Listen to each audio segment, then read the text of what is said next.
I've gone and done it. Gone and done it now. I have gone full Kojak, or have I? Have I gone Kojak? Welcome back, ladies and gents, and yes, it's a memorable day on the journey of Kev Baker.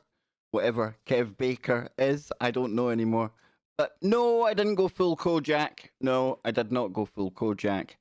But I tell you what, dang, the real Kev Baker is back. I don't know who that imposter was the past couple of months. I'm glad he kept the show going, but dang, dude. Do I feel like my old self again? Ah, yes, indeedy. Even Anne. I got a smile from Anne today, so that's always a good thing. So the haircut is working wonders in the world of KBS, and I'm so glad you could be here to join me today, to revel in my glory of having a haircut. Who knew? Who knew that if this time last year somebody had said to me, Kev, you're going to go like the first 8 months of the year without getting your haircut.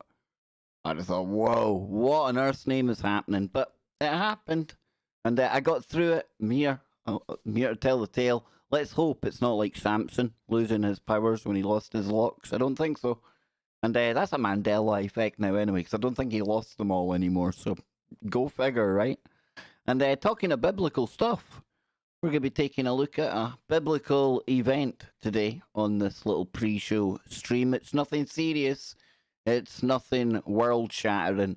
It's where we come to chill out before we get onto the main Kev Baker show, which will be later today on tfrlive.com. And it's Thursday. You know what that means? Scotty Lopez will be in the house. Yes. So a big shout out to everyone in California. I was watching a little bit of Jimmy Jeans earlier on in his stream, and then he had to cut it off. He had to get out of there. So hope everything's all right there. Big shout out to Nano Girl. Edward as well, who we sometimes see in the chat. He was posting pictures of what he woke up to this morning. So big shout out to all these people out there. So I'm going to head into the chat room as we do on here. And I got the graphics working today. Did you notice? Now somebody in the chat room was asking, is that Anne? I could lie and I could say absolutely it is. Absolutely. But no, the model I used wanted to be an anonymous model. She doesn't want her name known, and I can't tell you, Polly, who it was, because it would be blowing her cover. So, yeah, we've got the graphics working good now. Even, I know we're not getting into the kind of flood just yet, but last night when I was with Nano Girl, we obviously recorded that show on the back end, and we've got a kind of new-looking studio now for when we're doing the TFR shows. You want a little look at that? Would you like a little look at the TFR KBS studio now, would you? There you go. Yes, we've got little KBSs, little TFRs floating about all over the place. And then when you've got a guest, you see, you get a little bit of that. Obviously, that'll be a guest in there. But yes, there we go, folks. There you go. So you see it all here. Warts and all. Yama to Donny down under. How you doing, brother? Good to see you, man. Can't wait for us to hang out again. Maybe next time, I don't know. Maybe we'll do a man's business show. And we can get Kevin from Minnesota in as well.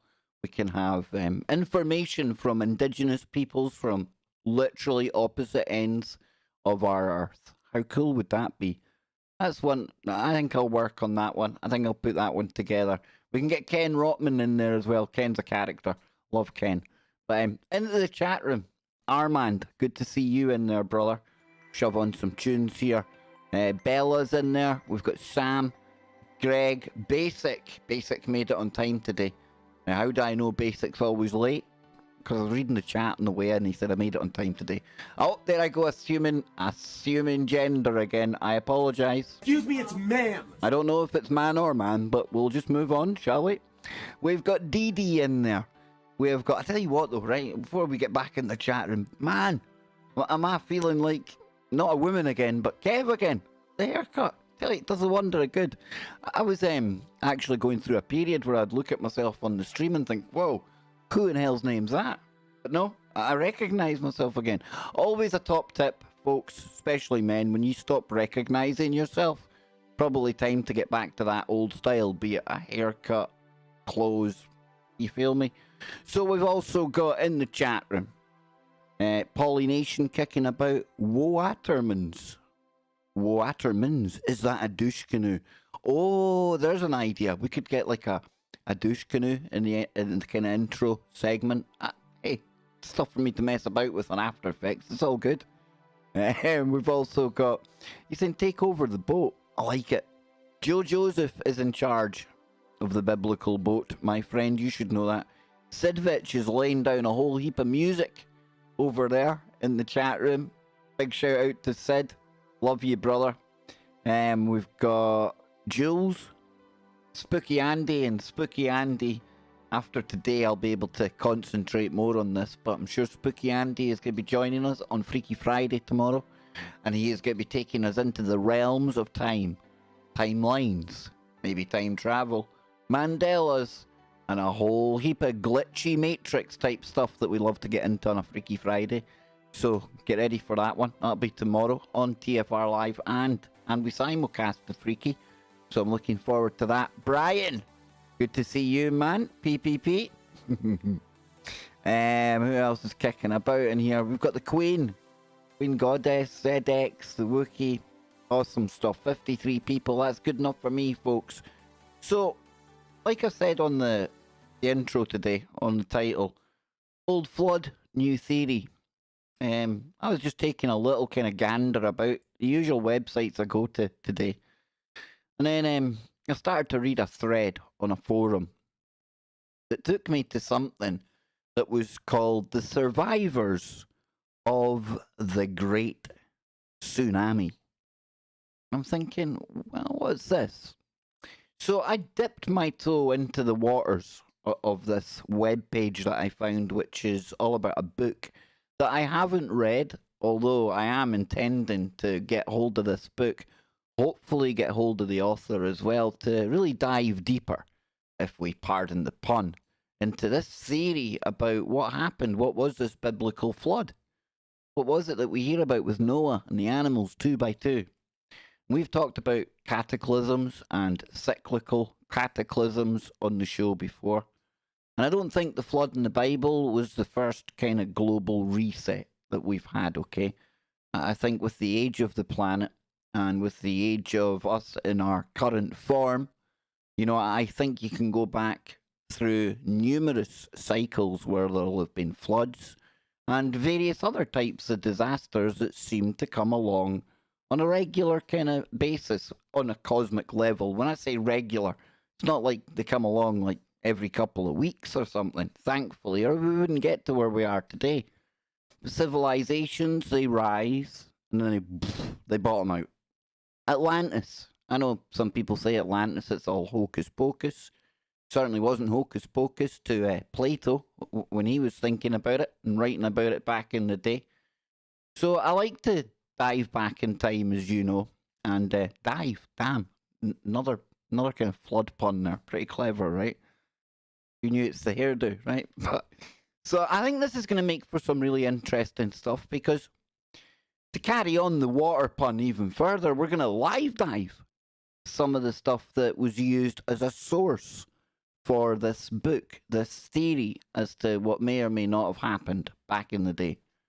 So if you will, I would like to invite you on this little journey with me back in time to talk about something called the survivors of the Great Tsunami. Now, I'd never heard of this before at all until I fell into this thread today that started talking about ancient manuscripts, and again, it led me to this website here.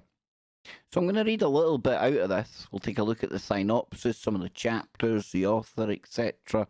And then we're going to take a look at some of the source material.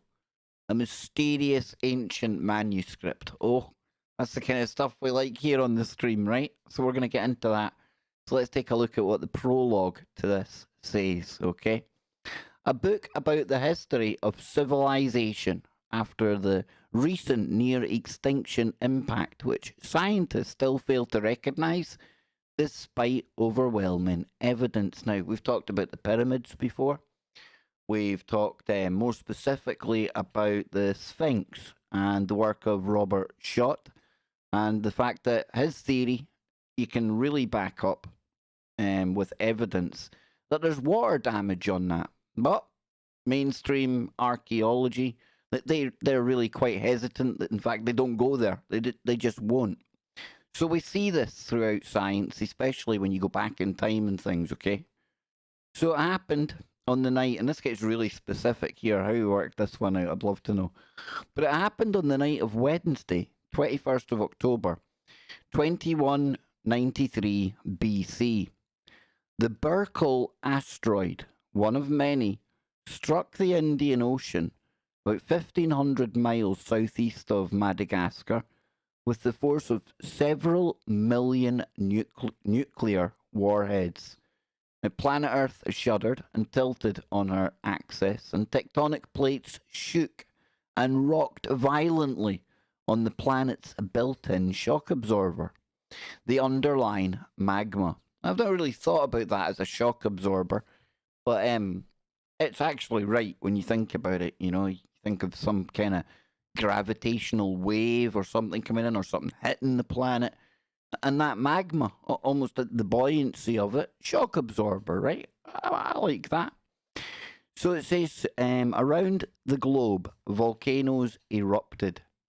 Tsunamis from the impact and from thousands of earthquakes sped around the Earth in a frenzy of destruction as Earth adjusted to her new rotation axis. Trillions of tons of seawater and superheated steam were flung up into the stratosphere, and the wall of water from the impact towered hundreds of meters above the ocean as it raced towards land. Now, we have seen in our own lifetime things like the Japan tsunami, the Sumatra, the one on, was it Boxing Day? Horrendous, absolutely violent, vicious, catastrophic things, right? And this thing's talking about hundreds of meters high. The ones I'm talking about didn't quite get to the hundreds of meters high, and we've seen the destruction that it caused, yeah? So you can imagine, if you want to open your mind, but not to the point where it goes to the black goo, remember? Don't go breaking my own rules. But open your mind and just think about that. Think about the scenes that we've seen from Japan and then think hundreds of meters high. It's going to ruin anyone's day, even Noah. So it says on the east coast of China, it was already mid-morning, and in India, dawn was breaking. From Europe to the Middle East, people were blissfully asleep. First came the violent tremors, followed by the air blast and the unimaginable mountains of water. Cities, towns, and forests were crushed and swept away in an instant, obliterated, millions gone. In the darkness, they could not see it coming. They never knew what hit them. In China, the Hodgson culture came to an end. In Egypt, the Old Kingdom, the builders of the Great Pyramids, were destroyed. The Indus Valley civilization in Pakistan and India was wiped out. And in the Middle East, the empire of Akkad ceased to exist. More than 4,000 years later, archaeologists would discover their relics in the sand. On Wrangel Island in the Arctic Ocean, the last mammoths died out, and in Europe, the most advanced civilization on the face of the earth seemingly disappeared without a trace. Seemingly. This is the story, or their story, incredible but true. It goes on to say that the first law for the historian is that he shall never dare to utter an untruth. The second is that he shall suppress nothing that is true. And moreover, there shall be no suspicion of partiality in his writing or of malice. Wow. If only not just historians, but everyone could kind of take heed of that little saying there. But yeah, I'm very open to the fact we could be talking about an asteroid strike coming in at that time. Definitely evidence, in my opinion, from what I've seen looking over the years, enough evidence to suggest that there definitely was a flood, a cataclysm of some type, some type, that hit in and around the kind of time of what we're talking about in the Bible. Now, does that line up perfectly with all of this? Well, I'd probably need you with your vaster knowledge on this to help me out with that. But if we take a look at more of this website first, and then we're going to take a look at what it's really based on, and that could get even more interesting. And that'll take us deeper down an ancient woo rabbit hole. It really will. So it says, and I'm definitely going to try and get this book. It's by Alwyn J. Rubenheimer. I hope he speaks British. Looks like he's Dutch. So they speak better English than half the Scottish people I know. So it says, Survivors of the Great Tsunami. It's a factual account of the uncovering of the most advanced civilization in early antiquity. This West European empire from more than 4,000 years ago is unknown to or has been denied by historians to this day. The book examines an ancient manuscript. Here we go. And we're going to get into that in a moment. Don't you worry about it. I've got you covered. I've got it all covered right here. How dare you? Oh, I dare, Greta. You know I dare. I always dare to go that little bit further. We're up in the game here on KBS. This is what I was telling Discord today as well. Now we've had the haircut. Oh, focused like a laser. Psh. So it says, this Western, yeah, we had that. Okay then. Excuse me. Drink your coffee. I usually make the coffee for the show and then I forget to drink it. It's crazy. So the book examines an ancient manuscript discovered in the Netherlands in 1867. And the manuscript was subsequently declared a fraud by Dutch linguists and parroted by historians. Well, just because something has been called a fraud, I don't think that rules it out from the kind of streams that I do. We can still look at that because in the end of the day, like it says up on the top above the web pages here, I provide, you decide. And a bunch of linguists telling you, well, no, it's fake. That isn't enough for me. And when it comes to these ancient manuscripts, wherever they came from, they've always got woo attached to them. You know, whether they're adhering to the dates they prescribe to or not. Now, I need to go for a second, folks, because our doors just rang. Give me 2 secs. I will be right back.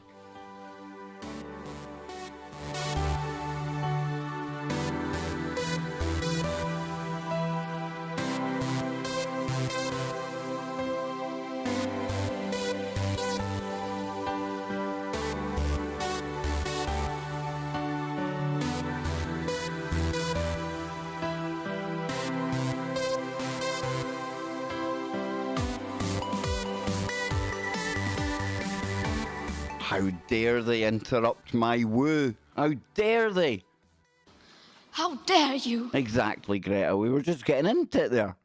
We're just getting into it now. I've forgotten where I was. Wait till I pull that back up, folks. We'll get back there. We'll get back. So then, yeah, like I was saying, I'm still going to go with this manuscript, right? By now, comparing this manuscript with numerous authors from antiquity, as well as testing the claims made in it against modern sciences, such as archaeology, paleoclimatology, genetics, linguistics, oceanography, and many more, the manuscript was found to be true in every instance. There you go. Now, these modern discoveries were yet to be made in the 19th century when the manuscript first came into public domain. Europe's Rosetta Stone had been found. The reader is taken on a journey to examine the memoirs and reports of men and women from Western Europe who suffered the biggest catastrophe in the recorded history of mankind. The catastrophe that took away millions and became known as the Deluge, or Noah's Flood. The manuscript reflects the sagas and the adventures of these peoples as they led other survivors of the disaster from all over the world out of the Stone and Bronze Ages into the Iron Age. And the pioneers from Europe's western seaboard founded the ancient civilizations from Greece to Persia. This is really kind of cool. You know, Persia as well, you're talking about in around Iran. You know, that's like where mathematics and things really kind of came from and stuff like that. This is kind of cool, good woo. That's all I'm saying. They introduced the world to carbonized steel, chariot warfare, cavalry charges, astronomy, and mathematics, and they gave man the Greek alphabet, Indo-Arabian numerals, democracy, free enterprise, and monotheism. 4,000 years ago, they even tried their hand at arms control and nature conservation. How dare you? Oh, no, honestly, Greta, you'd have liked them. You'd have been part of that. She'd have liked all that stuff going on. So the author provides maps and satellite images as proof of the existence of this forgotten civilization whose extent was greater than that of the European Union. Now, the reader is also represented with ancient maps and irrefutable photographic evidence of an uninhabited land the size of Britain, which now lies more than 100 meters below the cold waters of the North Atlantic. Whoa, whoa, whoa, whoa. So we're talking about somewhere the size of where I am in the UK that was once above sea level, but now isn't. Now that isn't too hard. That isn't too hard. It's not a big stretch of the imagination, right? And I remember at one point hearing about a place called High Brazil. Any of you heard of High Brazil before? High Brazil was this land off the Irish coast, and it was just an island, and it appears on some maps, and no trace of it now. There's nothing there now, but it does make you wonder if this is the same place that they're talking about. Would certainly qualify with the Atlantic aspect to it. But what inspired this book, this theory that the comet came in, and what led them to the comet theory in the first place, as being the harbinger, the bringer of the flood, the deluge, as it said on that website? Well, it was a manuscript, as we just learned there, that I had never heard about before. And that manuscript is called the Oera Linda book, or the Oera Linda book. And it looks a little something like this. So it says, and this is from the absolute authority on all things truthful and wisdom, Wikipedia. It says the Oria, or the Ora Linda book, is a manuscript written in a form of Old Frisian, purporting to cover historical, mythological, and religious themes of remote antiquity from 2194 BCE to 803 CE. What's CE? I mean, I always had like BC and AD. I'm not even going to get into it. It's probably a crazy Mandela thing, right? So it says, among academics in Germanic philosophy, the document is widely considered to be a hoax or a forgery. And we're not hiding that here. I'm certainly not trying to occult the lore behind the document this is formed on. But I think most of you, like me, will still be open-minded enough to let's explore what this was then. Because whoever put it together still contains woo, right? So it says the Ora Linda book is a manuscript. Yep, we had that bit. The manuscript first came to public awareness in the 1860s. In 1872, Jan Gerhardus Otema published a Dutch translation and defended it as genuine. Now, over the next few years, there was a heated public controversy, but in 1879, it was universally accepted that the text was a recent composition. Nevertheless, a public controversy was revived in the context of the 1930s bad guys from World War II. Yep, those pesky bad guys. Get them out of there. You see, can just erase them from history, just like that. So in the context of 1930s occultism, even makes it sound better. And the book is still occasionally brought up in esotericism and Atlantis literature. Does anyone see the common theme and thread that we've just kind of pulled out here? Because I do. It was either last Thursday or last Friday, me and Scott started talking about the United Nations and the Lucius Trust and Alice Bailey, a very famous theosophist, and character called Madame Blavatsky as well. And those main characters from that big thing that happened around World War II. You see how weird it all gets? It's got to be a matrix we're in, right? It's got to be some kind of simulation. This has got to be some kind of breadcrumb that they've left for me here. I'm telling you, the dopamine's going, man. The manuscript's author is not known. That makes it good woo. Good woo. With certainty. Hence, it is unknown whether the intention was to produce a pseudepigraphical hoax. Damn. Try saying that when you've had a couple of beers. A parody, or simply an exercise in poetic fantasy. And hang on, let's close that here, because I want to actually see what that is. Let's see. Pseudepigrapha? Yeah, pseudepigrapha are falsely attributed works, texts whose claimed author is not the true author, or a work whose real author attribute it to a yag. So you could say, arguably, one that fits into that category would be Albert Pike. What do you think, Albert Pike? Maybe Albert Pike could be his letter. Some people say that's a forgery. Some people say he wrote it. It doesn't matter who wrote it. It still pretty much lays out what's happened in history. So that would definitely qualify as a pseudepigraphical hoax. So then, historian Goff Jensma published a monograph on the manuscript in 2004 called De Gemeskerde, God, the Masked God, including a new translation and a discussion of the history of its reception. Now, Jensma concludes that it was probably intended as a hoax to fool some nationalist Frisians and Orthodox Christians, as well as an experiential exemplary exercise. Damn, spit it out, Kev. By Dutch theologian and poet Francois Haverschmidt. So this is it here.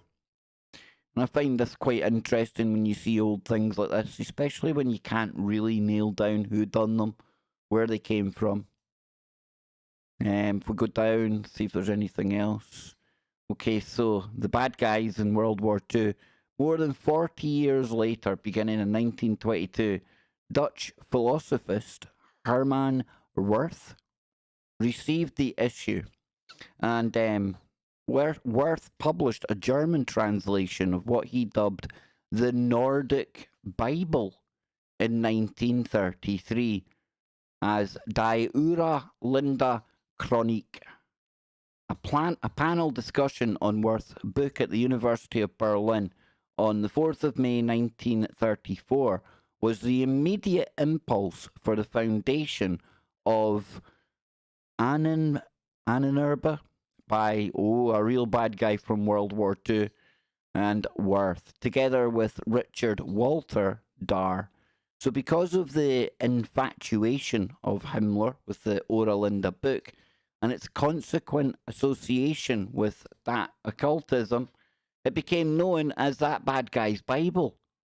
Wirth's book was by no means universally acclaimed among that kind of era of Nordicist academics, and the 1934 panel discussion was steeped in heated controversy. Damn. Who knew that this book that this little thing was based on would have such a kind of a rich history to it? Now, I mean, we've talked about the stuff that the bad guys from World War II, all that occult hocus pocus and the magic and the ancient mystery school stuff. We've touched on that for the full time we've been doing the show on here. Had so many guests coming in to talk about that as well. Very interesting. Very, very interesting. And again, it's these ancient writings, these ancient books, these ancient ideas that when groups like this come along, they invest so much time and money and effort and energy into what's in them that you have to really appreciate that there's got to be high knowledge in there. There's got to be hidden information that the general public just ain't privy to. And that's the kind of things that will unlock the secrets of the past. And we can maybe get back to living a high technology world, but not with the high technology as we recognize it today. How cool would that be? You kind of get what I mean? I think we could have all of our computers. I think we could have the internet. I think we could have everything. I just think there's a different way we could go about it. A way that would be more natural, dare I say it. You know, some would tell you with psychics and remote viewers and everything else that there's already a galactic superhighway out there. The internet's already there. In fact, we're all plugged into it, just most of us ain't aware of it. Maybe that's where our thoughts come from. Maybe that's where the Matrix is coming from. I don't know. It's all pretty deep woo. That's what I do know. So what I'm going to do is I'm going to take a quick drink of coffee, have a quick PPP, and I'm not done today because we're going to take a look at 10 more ancient floods. Yes, indeed.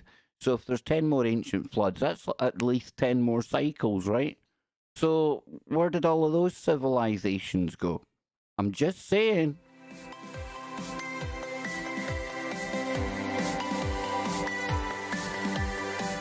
Armand, yes, you do. You do want some of the stuff I'm on. Indeed. Oh, yes. Folks, I'm going to be 1 minute. I need to go and flick the kettle and make a coffee. Is that all right? Well, it doesn't matter what you say. I can't hear you. I'm going to have a coffee. I'll be right back.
There he is. Look at Brian. Look.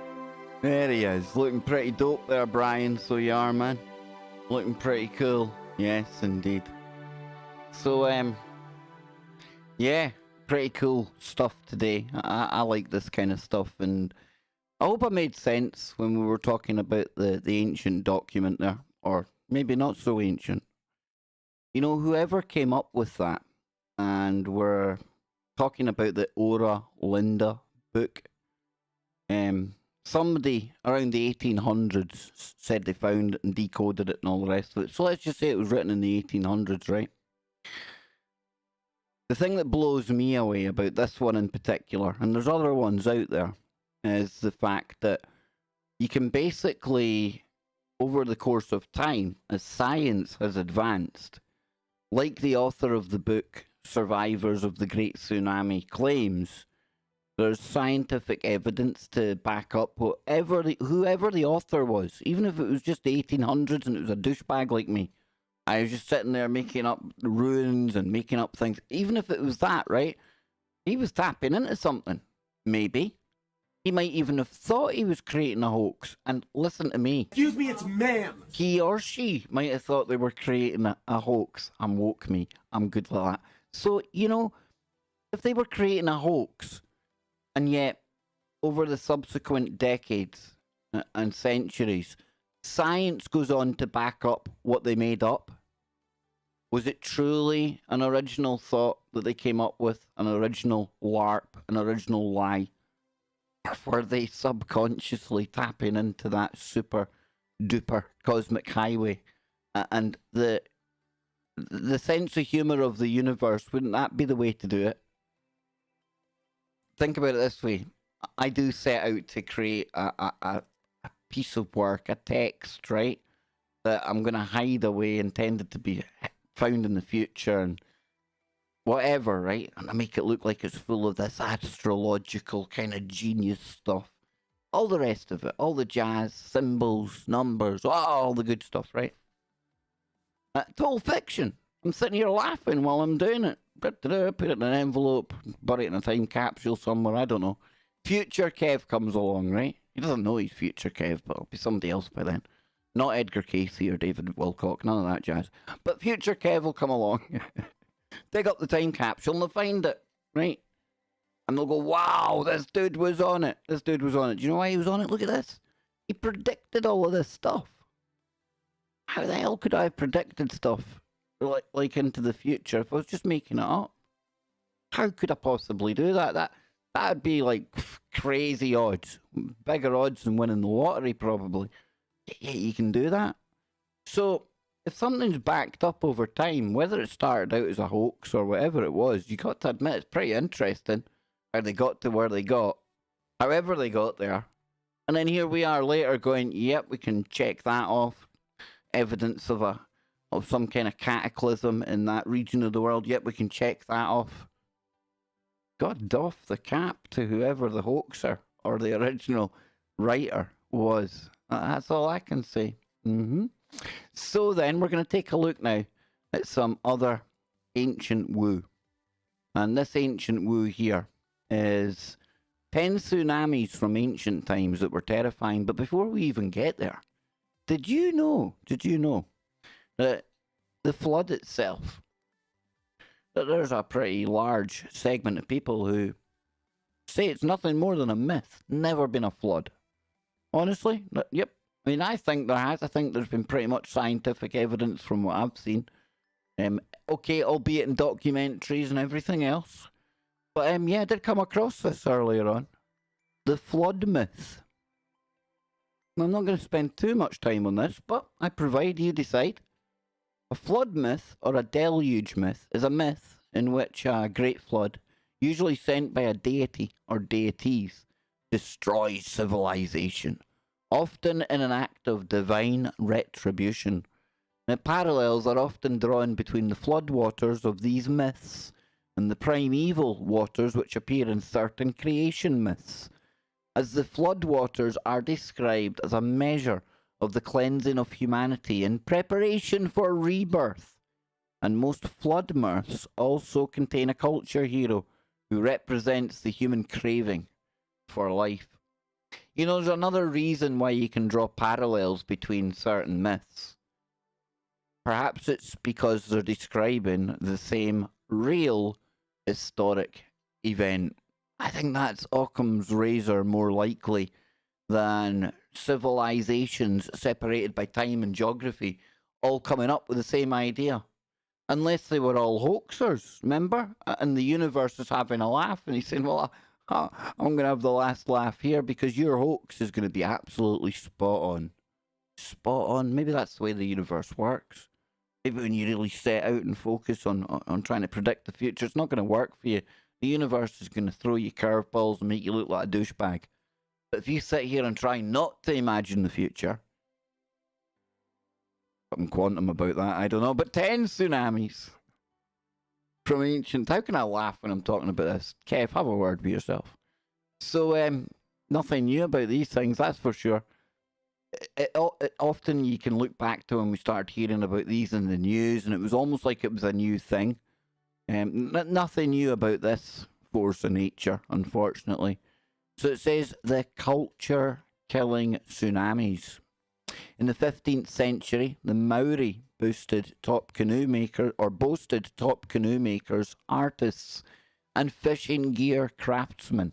Then the culture went into a mysterious decline.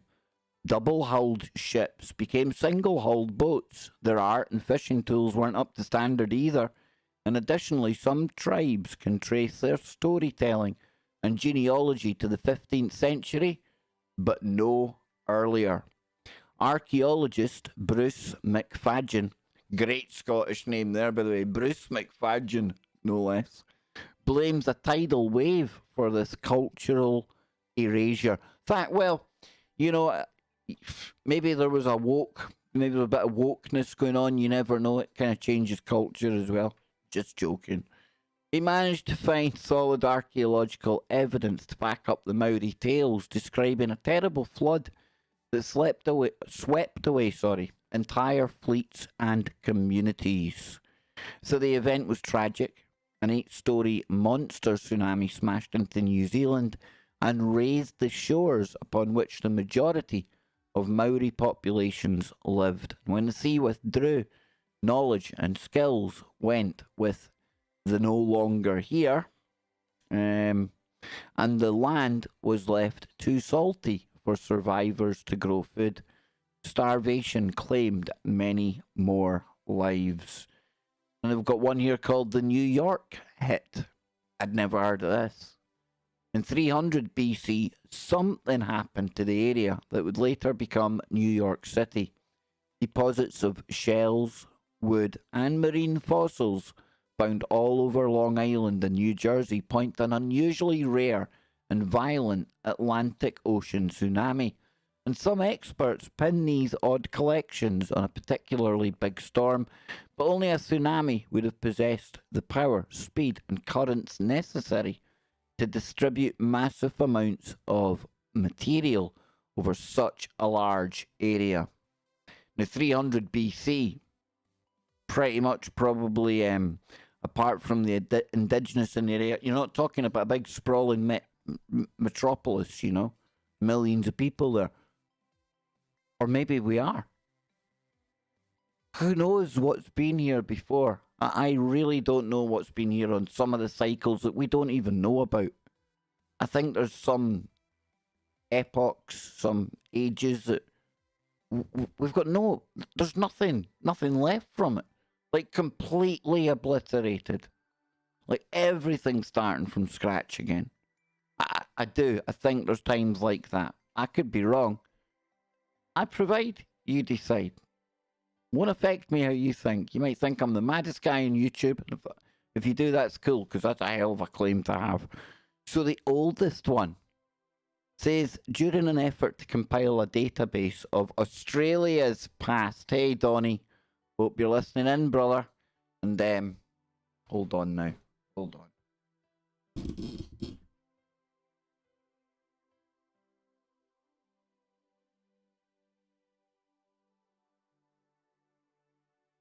Yeah, this is the book here, folks. I need to get this author on. Daniela Fenton. Oh, hang on. There we go. I've had Bruce Fenton on before. And this is called Hybrid Humans. talks about an 800,000-year-old alien legacy. Science backs up that there was something cataclysmic happening above Australia and above that part of the world 800,000 years ago. Go figure. Now, we've also, when we've had the Australian people on, Donnie, Luna, Ken, Jess, remember we were talking about Uluru, Ayers Rock? Where did Ayers Rock come from? And I tell you what, when you look around Ayers Rock, that thing's sticking out of the desert there, pretty much looks like everything round about it went, like, see that blast wave we've seen from Beirut? Yeah, imagine a big rock coming in. It's going to be a bigger blast wave. That's all I can say, folks. Now, I've got a strange ringing in my ears. Now, I hope Spooky Andy's listening right now, because Spooky Andy and me have spoke about this, and we're going to get into that more on Freaky Friday tomorrow. Well, but it's not a bad sign, Spooky. So it says then, researchers gleaned some fascinating facts. First, they found that the continent wasn't at all immune to the destructive force of nature, as the hefty crop of 145 events proved. Not one, not two, 145. Boom. A boom, boom, boom. So it says the number was 3 times the amount that had been expected. Now, from this crowd, they picked out the world's most ancient tidal swell. There is no mystery about what birthed the oldest known tsunami. It was determined that an asteroid smashed into the Pilbara district of Western Australia 3.47 billion years ago. It would appear that Australia's track record with space-sponsored tsunamis isn't just a one-hit wonder either. The same thing happened 2.5 million years ago. What a rich history we're talking about down there. Out of sight, out of mind, eh? Down under. Not on this show. Nope, nope, nope. Lebanon. The drowning of Lebanon. So Lebanon is in for a cruel awakening if earthquake experts are to be believed. A newly documented fault in the Mediterranean Sea shows activity, roughly every 1,500 years. And the last time it did so, Lebanon's coastal cities saw death on a massive scale. In 551 AD, the 100-kilometre, which is 62-mile fault, released a devastating shudder. The seafloor dropped 1.5 to 3 metres, displacing enough water to unleash a tsunami towards what is now Lebanon. And history records the hell that followed. Between Tyre and Tripoli, the deluge overcame every city. Tripoli and Beirut were said to have been completely razed, and the actual toll, the cost of life in Beirut alone, over 30,000. Wow. So the repetitive nature of the fault, with at least 4 ancient tsunamis under its belt, is worrying. Yeah. You don't say it's worrying. So presently 4 million people reside along Lebanon's coastlines, and the next quake is overdue. Don't say that. That's the way 2020 is going. Don't tempt fate. Number 6, the triple threat. So it says here, a tsunami is not always alone. Sometimes it's part of a deadly trio, coming in or coming after an earthquake and being followed by a fire.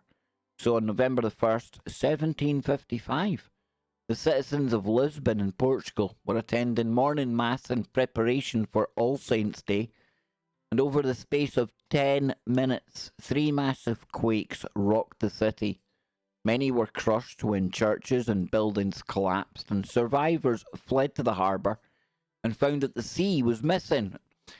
Always, always, always, always, folks. That's one thing we definitely should have learned by now. Going on there, I was almost falling off the bottom of the screen. What's that all about?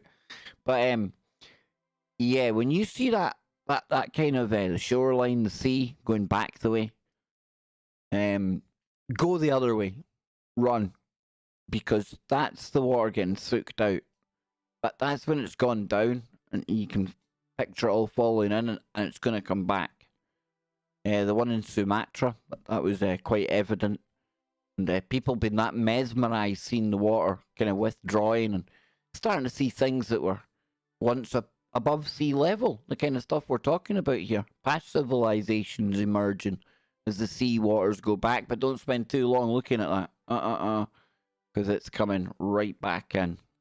So that's Kev Baker's survival tip for the day. And now my camera's gone skew-whiff down here, but we can fix that. We'll just do a little bit of that. There we go, look. Now that little badge there that I've got, I can get rid of that. But that was Ryan made me that. Ryan Gable, yes. And it's only there because it blacks out the telly if like Anne's watching anything, folks, but I forgot. She's not watching it. We'll get back into this. I'm just talking for the sake of talking. So it says, many were crushed. Yeah, we got that. Afterwards, Lisbon was nothing but rubble, and nearly 60,000 had perished. King Joseph created the first crisis management in history, bringing aid to citizens and helping to rebuild the city. The disaster was also the first time that such a catastrophe was seen as an act of nature rather than the wrath of God.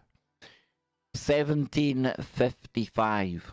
You know, when you think in like cosmic terms and things, it's not that long ago. And that was when they stopped, you know, blaming natural events, natural disasters on God. That's when they stopped using that kind of fear-based control. Oh, if you don't pay me more tax, oh, I'm going to make that sun disappear. Because their bloody astrologer told them there's an eclipse coming up, and unless you had an astrologer kicking about in your hut, yeah, it would have looked pretty much like magic. So yeah, pretty cool. The Santiago boulders. Damn, that's a size of boulder. Look at that boy sitting on it. Damn, dude. You know, I don't know if I buy into it or not, but that whole mud fossil university, I don't know if people have looked into that. It's interesting. Really interesting. Something like that, could that be left over from a giant? I know, sounds weird. Sounds weird, but we go back to this. On the island of Santiago in Cape Verde, unusual boulders led researchers to a historic tsunami. Sitting on a bed of volcanic material, a 77 or 770 ton rocks matched the limestone circling the shore. Now, the only way beach boulders of that size could have been transported 200 metres above sea level would have been during a particularly powerful surge of water, and the event may dispel previous doubts whether volcanoes can cause tsunamis during a partial collapse. And Santiago is in the vicinity of Fogo, which is still active and is one of the Earth's most imposing volcanoes. A computer simulation calculated that 73,000 years ago, an enormous rock slide on Fogo started the lethal ripple. It continued for miles and punched Santiago with a monster tsunami 170 metres high. The biggest known tidal wave in history. In comparison, the 2004 tsunami that hit the Indian Ocean coastline had 30 metres. That was 100 feet. 30 metres compared to 170. Alexandria, number 4. So, in AD 365, an earthquake off the coast of Greece caused the sea to withdraw from the harbour of Alexandria, Egypt. Not quite grasping this major warning sign, lesser characters rushed forward to rob stranded ships. Nah, universal karma's getting those boys, I'm telling you. I can safely say it was boys. They weren't woke back then. Maybe they were. When the tidal wave inevitably made its appearance, it took out the looters and breached the city's sea walls, claiming another 5,000 lives. 50,000 residences were destroyed, some by ships being hurled down on them. That sounds like something out of the 2012 movie. Jimbo, Jimmy Jeans, he was playing a little bit of that earlier on. That shows you some cataclysmic type disasters going on. I get it, it's CGI, but not that you know you need to get the idea of what it would look like, but as one way it might look. Not good. Not good. The carnage outside Alexandria was even worse. Farming communities lost 45,000 people, and in some places, entire villages were razed. So I'm going to speed on down now because we're getting close to showtime. I could, sit here and talk all night and keep on diving. I'm sure you'd get bored pretty rapidly. It's Atlit Yam. So Atlit Yam was a Neolithic fishing community. When its remains were found in what is now Israel, evidence pointed towards a sudden abandonment by the fishers. For almost 2 decades, nobody was really sure why. And for the first time, researchers are considering the possibility that it might have been a tsunami evacuation. And the smoking gun is the still rumbling Mount Etna in Sicily. And the volcano experienced a landslide around 8,000 years ago, dumping enough material into the ocean to bury Manhattan up to the Empire State Building. The result was a 10-story tsunami. It powered across the entire Mediterranean and devastated the seaboards of 3 continents. Now, the villagers of Altit, it's actually Altit, hey, not Atlit. Altit sounds better. Altit Yam were one group of people who didn't stand still when they saw the sea recede. You see, they had used the chronovisor, and they'd heard me saying, if you ever see that sea pulling out, folks, get out of there. We saved lives today. I'm having a laugh. So the villagers of Altit Yam were one group of people, yep, they done it. They ran away twice, they were doubly safe. The residents fled in haste, leaving valuable commodities like prepared fish behind. Do you think if there was anyone that wasn't popular, they would have seen all the activity and gone, hey, Jim, what's everyone rushing about for? Oh, nothing, no. Just go back in your house, you'll be all right. Everyone else, shh, don't tell Jim, shh, they're out of there. Jim, like Uncle Joe Biden, that kind of Jim. So then we come down here, number 2, the lost landmass. Dun, dun, dun. Doggerland. What? Did I just read that right?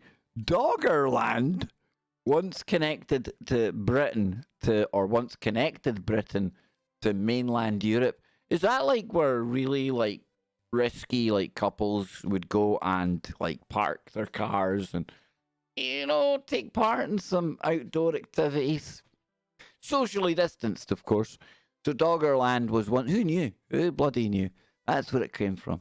Once connected to the British mainland. No, it connected the mainland to Europe. I get it.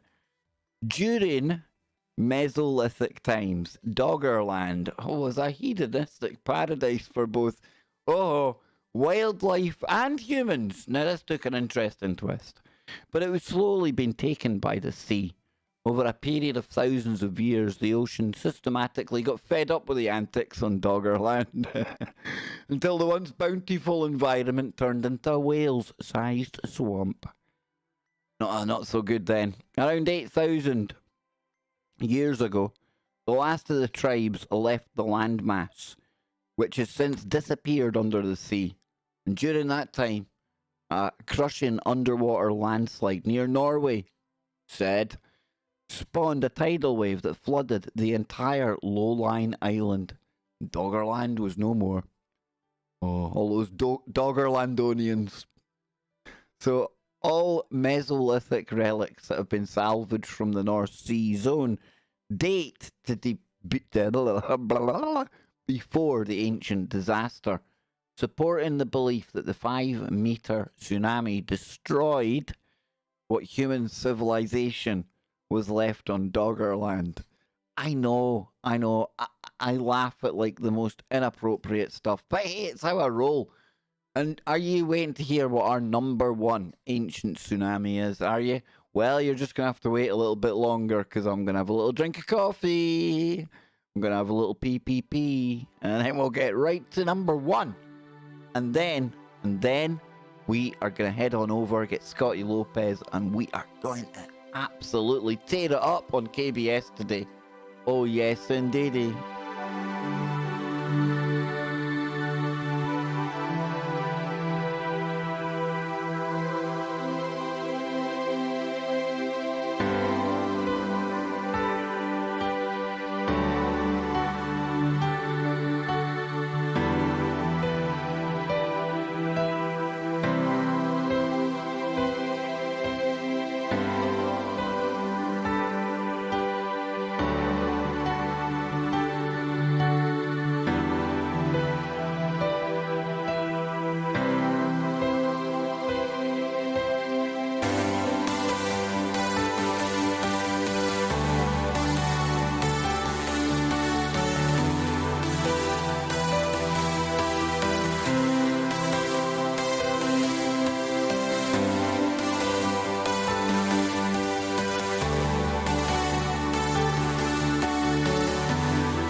This has been good today. Oh, yeah, definitely got the mojo back now. We've got the haircut.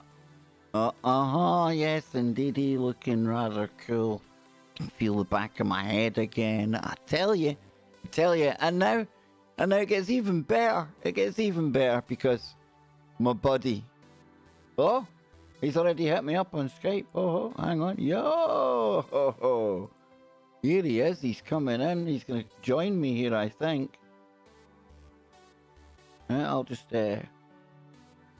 I'll call him. Big Scotty Lopez in the house. He's in the house and he's maybe gonna hear what There he is. I think that's him. Yeah, it's the Scotty Lopez. He's here. He's with me. How you doing, big man? I'm doing fantastic. Good stuff. Now, I'm obviously, we are live on air, and you've joined me, dude. You've joined me just in time. To reveal our number one ancient flood / tsunami story. It's been a really good stream today. We've been looking at an ancient manuscript called the Oera Linda document. And Scott, it got a little bit weird for me, dude. It got a little bit weird because without me knowing it, we went on a little bit of a deep dive to see what a book had been based on, right? And without me knowing it, we actually got information that linked in with the show we done last week with all the theosophical type stuff and the bad guys from World War II. Yeah, so it took an interesting twist midstream. Yes, there you go. We'll get you up here looking cool. And I'll share screens with you in a second, Scotty boy. We've only got minutes few to go on here. There we go. So you can see what I'm seeing now. Yo, big man. Yo. Ha ha ha. What is up? How's the Tarkov going? How's the Tarkov? Is it happening, or have you been indulging in too much Call of Duty? the new mouse has breathed new life into Call of Duty as if there wasn't already life there. But Yeah. you know how it goes when when some new hardware kind of ups your skill level a little more, then you hunker in a little more. You've joined the 21st century of mouse activity, right? Yes. Just so the Yeah, audience know what we're exactly. talking about here. And look at that. I've even made our heads the same size, roughly. Oh, So you don't look like a excellent. Nephilim, dude. I don't want you to leave you looking like a Nephilim. I mean, I look like a small guy at the best time because I'm a small guy, right? But no, I'm not going to Yeah, have you looking like that. my room in here's kind of cramped, so it's not like I have a whole bunch of space to put my camera kind of far away, so it's like right up on me.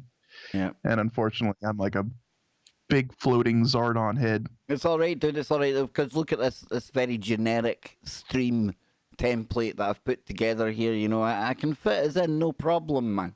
No problem. We're looking good. So we're gonna head on over here and we're gonna find out the number one ancient tsunami in our list today, and it is the wave of Poseidon. Oh yes, indeedy. A little bit of Poseidon. Says here, a closer look at an ancient tale penned by Greek historian Herodotus suggests that a story of a divine intervention is in fact a real-life account of a tidal wave. In 479 BC, a small Greek town faced invasion by the Persian army. Herodotus perfectly described how the attackers surged forward onto the exposed seabed when the water retreated. See, folks, there you go. It's that water retreating again. You got to keep have your wits about you. You see, only the smart survive that thing. Only to be taken away by giant waves and a high tide. And the Greeks believed that Poseidon, their sea god, sent the savior wave. There you go. I mean, right off the bat, when you hear about water retreating like that, then that definitely is an indication of a tsunami, because the water, like, just in modern times when we've seen tsunamis, you know, like the bays empty out and all of that stuff beforehand. So yeah, he could have been describing an ancient tsunami. Yes, indeed. He could have been. And who knew there was so many of these ancient things, and we've only gone over 10 that were listed today. That book, that's the one we were talking of today, the Oera Linda book. Yes, Interesting. indeed. And like I said, you know, some say it's a hoax written in the 1800s. Well, whatever it was, it's been kind of, over the years, allegedly, according to this book here, been backed up by science. And I'm open to that because I've got this little book here that I showed it earlier on. Hybrid Humans. Story about an 800,000-year-old alien legacy. Sounds right out there, right? Science fiction stuff. Only at the back of the book, it's full of, like, the references and scientific studies that back up the theory. You know, when you've got something like that, Scotty, and what I was saying with this ancient document, right? Somebody sits there with a laugh and a joke about it. They're sitting there purposely trying to put a hoax out, right? Oh, I'm gonna con people, I'm gonna trick them. And then, over the course of 100 years or so, bloody hell, the things that guy put together and what was definitely a hoax in his mind, they'll start to come along. In fact, was his hoax then? Does it tie into us getting our thoughts from somewhere else, Scotty? And cosmic karma, right? The cosmic sense of humour. When you're trying to fake something like a document, trying to mock something up, wouldn't it be the cosmic karma for the universe to give you factoids that went on to be true and almost proved your hoax in some weird and wacky cosmic quantum way? It was true. So, like, the hoax ends up becoming some kind of almost like a Nostradamus, you know? Like a thought tulpa thrown out there. I'm actually just thinking more of the kind of jokers and the jesters that run the Matrix. They probably, I'll let this character down here. Mum will have a laugh. Look. Yeah, I mean, how many times have you like joked about something and then it ends up kind of like actually happening? You know what I mean? Out, Like, yeah, you find out it was like, doesn't matter how. In fact, the more absurd you make it, probably the more likely it's going to pan out that you were right, or it comes true. yeah, I don't know. It could, who knows, man? I mean, Like Albert Pike's letter. They say Albert Pike's letter was faked. So whoever faked it, right? They done pretty well, didn't they? Yeah, they done pretty well faking it. Whoever faked, if the Albert Pike stuff was faked, then damn. Exactly, dude. A lot of that stuff ended up coming to fruition. That's what I'm saying. Sure looks like the protocols of Zion. There's another like really controversial one, right? You get half the world say the protocols of Zion, absolute bunk, made up. Other ones will tell you, oh, that's the stuff right there. You know, who knows? It might well have been written as a load of bunk, but turned out to be absolutely true because of that cosmic twist, that karma that kicks you up the bum, man. That's what it is. I mean, you throw it out there in the universe, even if it's as a joke. You know what I mean? Just better watch what comes back like a boomerang, right between the eyes. Yes. So, folks, we are gonna now regroup. I'm gonna take Scotty into the green room. I'm gonna prepare him for the show. Yes, I need to prepare Scott for the show. That makes it sound like they're really super cool stuff, or maybe I'm like telling him stuff he can't say. But honestly, just like me and Scott sitting here the way we are right now, and we'll be on the TFR live, Scotty. It just sounds even a little more disturbing when you're like, I'm gonna pull Scotty into the green room and prepare him before the. It was meant to sound a little disturbing because in our little deep dive today, we found out there used to be a land between Britain and Europe called Doggerland. I know. I wonder what strange activities were going on back there in the day. Makes you wonder, right? Makes you wonder. Archaeologists are going to pull out old ancient horses and carriages with some really, really dodgy shaped implements. That's all I'm going to say. Maybe it's a good thing that Doggerland was lost to the like Sodom and Gomorrah. Doggerland, no more. It just fell into the ocean to be forgotten. Oh, the shenanigans! You see what happens, folks, when you lose sense of your ways. So on that note, ladies and gents, we are going to go on over to tfrlive.com. So remember to like the video. Oh, in fact, check this out, Scotty. We've even got like Brian now. Look at him. Look at him down there. You see him? Look. Hey. Yeah, we've got a bit of that. It is now. I made him. I made him. That's Brian. That's some of my Jedi skills, dude. That's what it is. He kind of looks like Jones. He could be. He could be. Have you seen that new cartoon of Jones that he's got on his show? It's hysterical. Oh, we'll need to take a look at that. But yes, so folks, we're out of here. Join us at tfrlive.com. There's a chat room over there, /chat. I'll be back tomorrow before Freaky Friday. We'll have a little stream. And then obviously on Freaky Friday as well. And Spooky Andy will be there tomorrow. He's going to talk about time. And I think me and Scotty, we're going to get into some Down Under woo, if I remember rightly. All in all, though, it's going to be another Freaky Friday. Mm-hmm. Yes, indeed. So, until then, you know what's coming. Keep your mind open. Keep looking for the woo, but not to the point where your brain turns to black goo. You liking that graphic, Scott? Oh, Mr. Baker. Stepped up the game, big man. Stepped up the game. What do we have going on here? Yeah, we stepped up, Scott. I'm trying to, like, you know, a little bit of that as well, you know. Come on. I know, man. I know. It's cheesy, but I'm enjoying my After Effects, dude. What can you say? You know? It looks fantastic. Yep. You know, this time next year I'll be making the next Star Wars, Scott. What can I say? Join us, folks, 10 minutes from now. You don't have long to wait. tfrlive.com.